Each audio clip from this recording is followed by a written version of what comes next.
We denounce the fact that people are going hungry and the hunger is being used as a weapon by people. So people are people, my God. It's not, I don't understand war in that sense.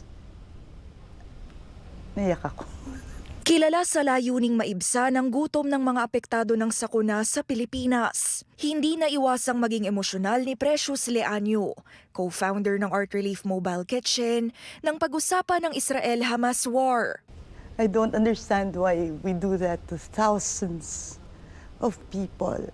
It's a massacre. Ang laki ng gutom yung nakikita namin sa Pilipinas. Pag may disaster, I mean, they're not nourished during a disaster. Hindi na bago ang kanyang grupo sa pagtulong tuwing may sakuna sa Pilipinas.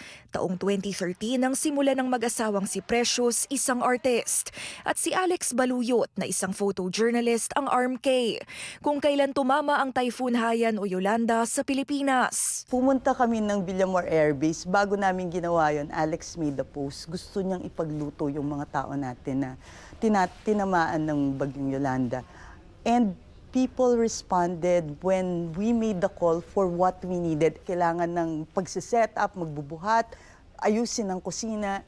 So kailangan namin ng sasakyan. Wala kami sasakyan mula Los Baños papuntang Villamor Air Base. Wala kaming pera. The only money between the two of us, siguro mga 3,000 pesos. An hour later, 2 hours later, we had everything we needed. Amazing. Everything.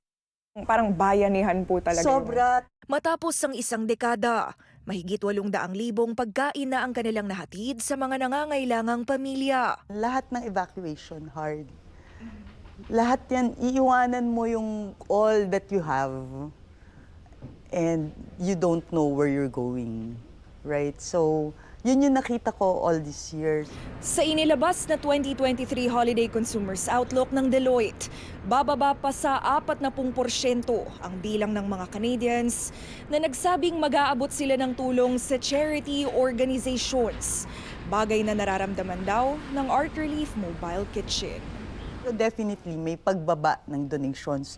Kung sa Canada, may ganung number talaga, 40%, that's very significant, no? Dagdag ni Leaño, kung bumagal ang natatanggap na tulong ng charity organizations, maaantala ang aksyon ng mga volunteers. We still have to raise the funds that we need for that mission. Band-aid masyado yung pumunta ka doon, magbigay ka ng food for one day, tapos babalik ka. It's not worth it.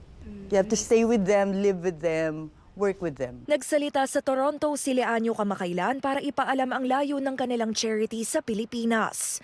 Bagamat may paraan para magpadala ng tulong para sa mga nasa Pilipinas, inaayos pa nila ang pagtanggap ng tulong mula sa Canada. Anila magtutuloy-tuloy ang trabaho ng ARMK hanggang sa makakaya ng mag-asawa.